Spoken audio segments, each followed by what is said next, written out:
अब कबीर के दोहे एक बार आप एक एक दोहा पहले हम उच्चारण करेंगे, फिर उसका अर्थघटन करेंगे। कबीरा गुरु के देश में, कबीरा कबीरा गुरु के देश में, बसी जावे जो कोय, बस जावे जो को। कागा तो हंसा बने, कागा तो हंसा बने, जाति वरण कुल खोय। जाति वरण कुल खोय। इसमें समझने की बात यह है कि कबीर ने हंस को नहीं बुलाया, मतलब जो डिवाइडेशन वहीं खत्म हो जाता है। कुछ लोग कहते हैं कि हम हमारे संप्रदाय में तो तभी आपको दीक्षित करेंगे जब आप ब्राह्मण होगे, अगर आप ब्राह्मण नहीं हो तो आप हमारे संप्रदाय में दीक्षा नहीं ले सकते। लेकिन कबीर ये कहते हैं कि कौवा भी आ जाए तो आने दो, चिड़िया भी आ जाए तो आने दो, बगुला भी आ जाए, कपट मूर्ति तो आने दो, जो भी आता है आने दो। All is welcome, most welcome, सबका स्वागत है। अच्छा है बुरा है, लोग मुझे कहते हैं आश्रम में, आपके आश्रम में हर दिमाग के लोग हैं, एक एक नंग भरे आपने। मैंने कहा भाई हाँ ठीक है, सब अलग अलग दिमाग के हैं, अलग अलग स्वभाव के हैं, लेकिन मैं किसी को भगाता नहीं हूं। जो आओ रहो, आदिवासी आता है तो आओ, राजपूत आता है तो रहो, वैश्य आता है रहो, ब्राह्मण आता है रहो, साधु आता है रहो, गरीब आता है, अमीर आता है, सब आते रहो। और फिर सबके संस्कार अलग अलग हैं, सबकी सिद्धांत अलग अलग हैं, और फिर उनको समझ में नहीं आता। मैं कहता हूँ कि ये कबीर का दोहा थोड़ा समझो, और कबीर को समझोगे तो मुझे लगता है आप मुझे भी थोड़ा बहुत समझ जाओगे। कबीर गुरु के देश में बसी जावे जो कोई, गुरु के देश में जाकर बसो।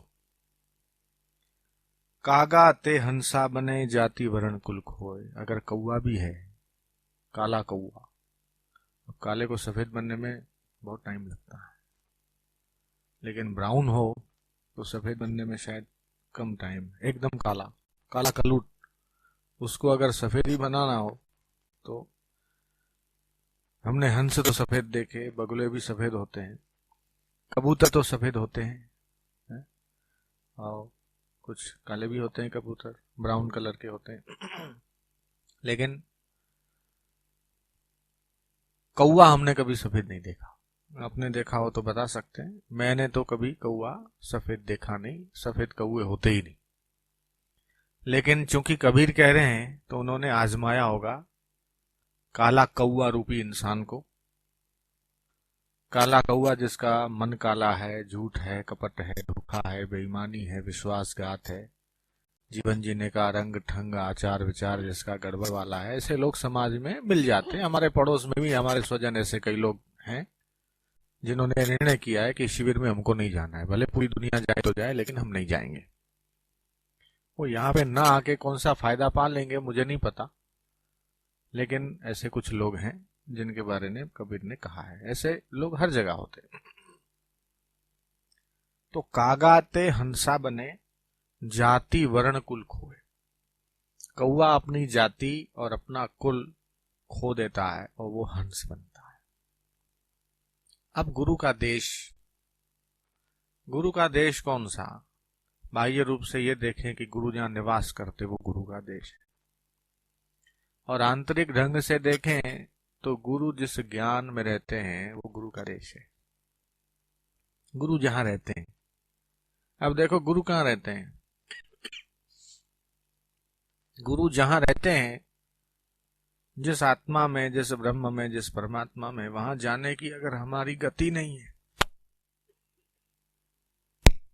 तो हमें बाहर से गुरु जहां रहते हैं वहां जाना चाहिए। शिविर हो, सत्संग हो, आश्रम हो, अनुष्ठान हो, 2 दिन 4 दिन 10 दिन 20 दिन वहां रहो, सेवा करो, साधना करो, जप करो, अनुष्ठान करो, मन निर्मल करो, क्योंकि मन मैलाते ज्ञान न हो। मन अगर मैला है तो ज्ञान की बात समझ में नहीं आएगी। वेदांत की पुस्तकें पढ़ना अलग बात है, वेदांत की बातें बोलना, सुनना, सुनाना है, ठीक है, लेकिन जब तक सेवा से हृदय निर्मल नहीं होता तब तक वो जो ज्ञान है ना वो पचता भी नहीं। इसलिए सेवा जरूरी। तो सदगुरु के उस दिव्य ज्ञानमय पवित्र देश में जो कोई निवास करता वही उसके महत्व को जानता है। जाति वर्ग और कुल को मिटाकर वह कौवा हंसा बन जाता।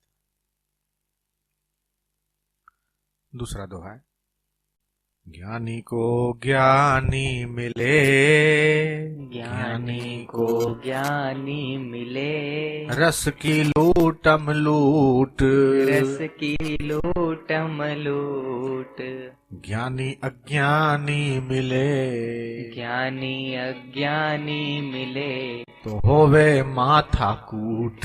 तो होवे माथा कूट। ये भी दोहा बड़ा गजब का है कि ज्ञानी ज्ञानी को देखता है, ज्ञानी ज्ञानी से मिलता है, वो आंख आंख में ही समझ जाते कि क्या है। एक इशारा, एक संकेत, एक जरा सा संकेत भी देने की एक नजर दिखी और भावों के इशारों से समझ जाते कि क्या है क्या नहीं है, क्या बात कहना चाहते क्या नहीं।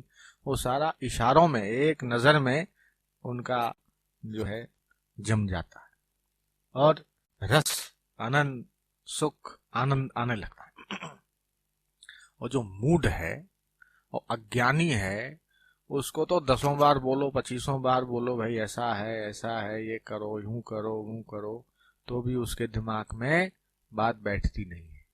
तो ज्ञानी को अगर अज्ञानी मिले तो ज्ञानी को तो माथाकूट के सिवा कुछ नहीं, लेकिन फिर भी ये माथाकूट सहन करने के बाद भी उनकी एक करुणा कृपा है कि वो माथाकूट इतनी करके अज्ञानी को ज्ञानी बनाने की कोशिश में लगे हुए हैं। ये उनकी करुणा है।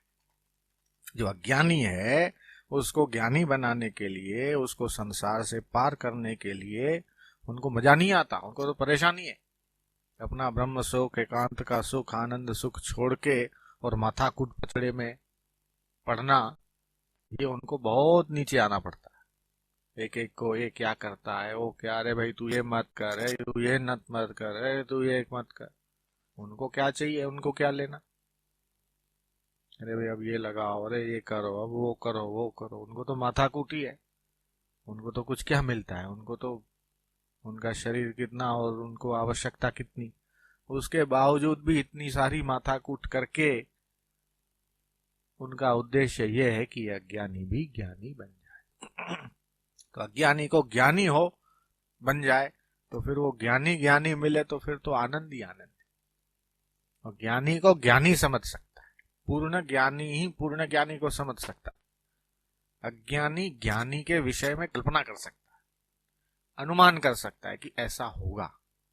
इसलिए अगर ज्ञानी की पूरी सेवा करना चाहते हो तो तुम स्वयं ज्ञानी बन जाओ। ज्ञानी को पूर्ण संतुष्ट करना चाहते हो और ज्ञानी की पूरी सेवा करना चाहते हो तो तुम ज्ञानी बन जाओ और अपने मन में जो अज्ञान है उसको मिटा दो। अज्ञान मिटा दोगे और ज्ञानी बन जाओगे, फिर देखो आनंद ही आनंद। फिर तो नजर नजर में, नजर नजर में बात बन जाती,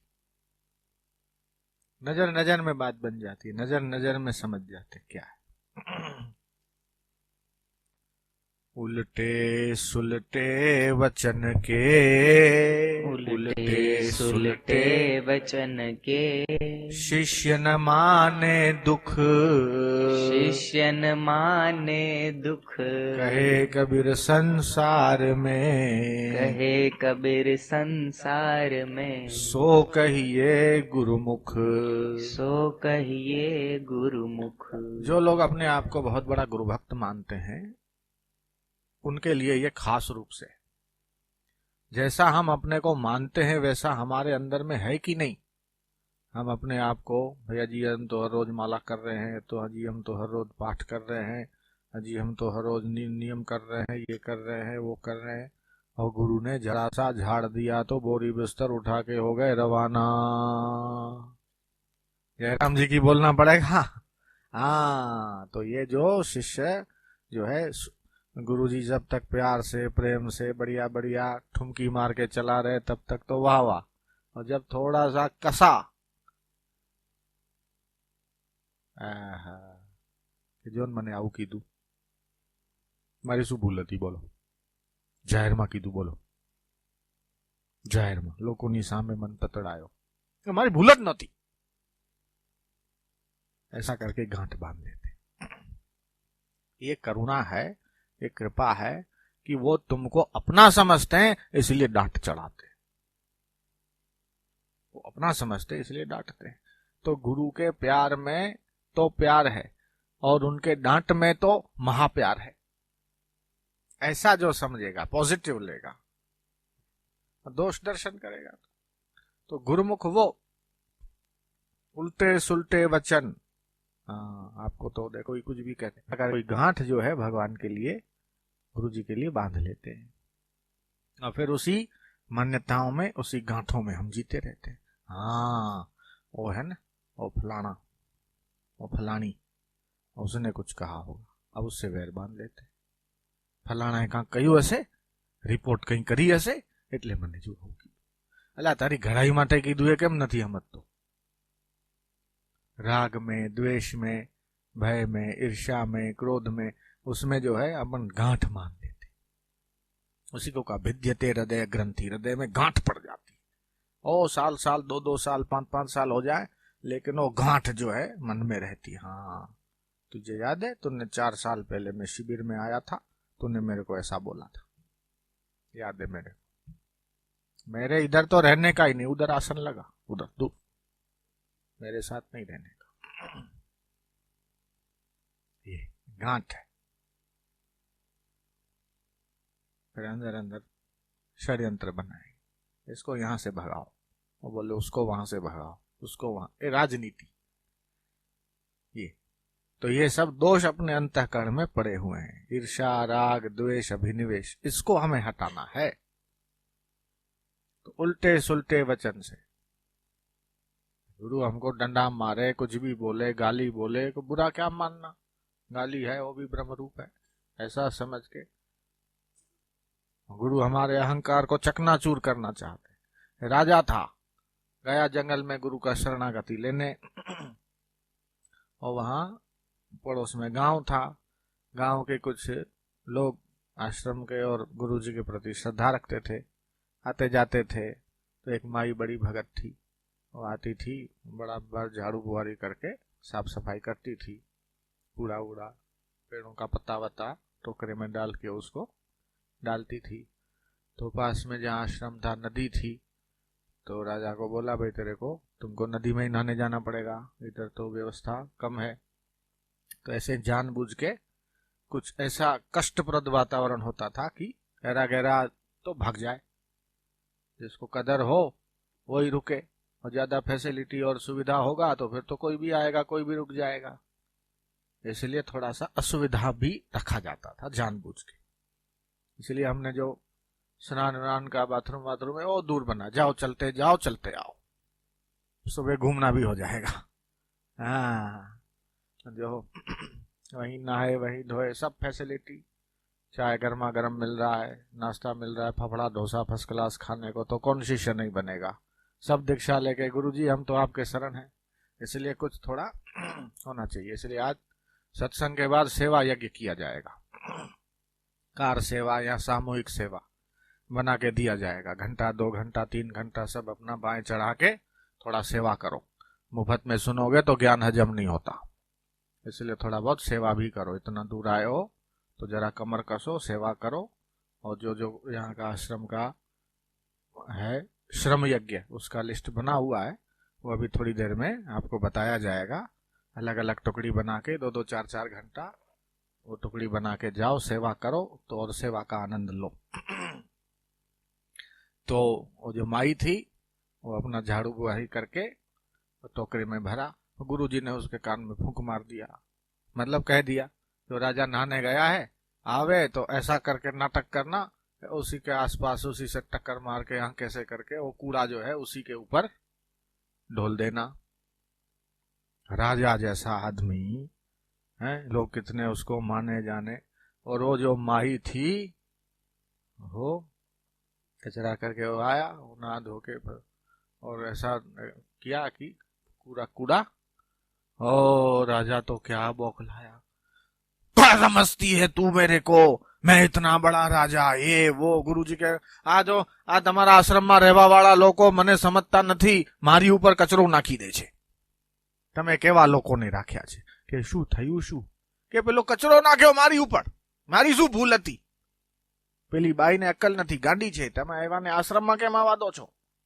भाई तू, तेरे को आश्रम चलाना है, तू आश्रम का गुरु है, तू आश्रम का संचालक है। आना हो 100 बार गरज हो तो आओ और रहो, नहीं रह सकते तो जाओ। तो ऐसे करके वो चोट किसको लगी? हकीकत में अपने शरीर में भी तो अंदर कचरा भरा पड़ा है। आपके हमारे शरीरों के अंदर क्या भरा पड़ा है? सुबह शाम दोपहर को क्या क्या निकलता है, जिसको छोड़ देने के बाद उसके तरफ देखने की इच्छा नहीं होती है। ऐसी सब गंदगी आपके हमके सबके शरीर में से निकलता रहता है। तो अंदर सब कचरा पट्टी भरा पड़ा है, और कचरा बाहर का पत्ता तो उससे भी अच्छा है। अपने शरीर से जो निकलता है वो पेड़ों में पौधों में डालने पे के भी काम नहीं आता।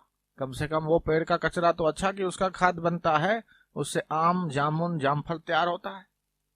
वो खाद अपने शरीर के निकलने वाले खाद से ज्यादा अच्छा है।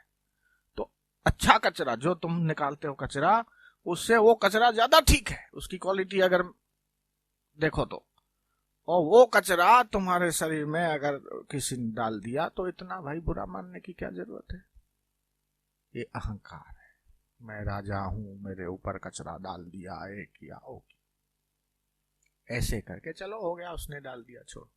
ऐसे करके गुरु जो है अपना जो है शिष्य का परीक्षा करते थे कि शिष्य कितना कमजोर है और कितना मजबूत है।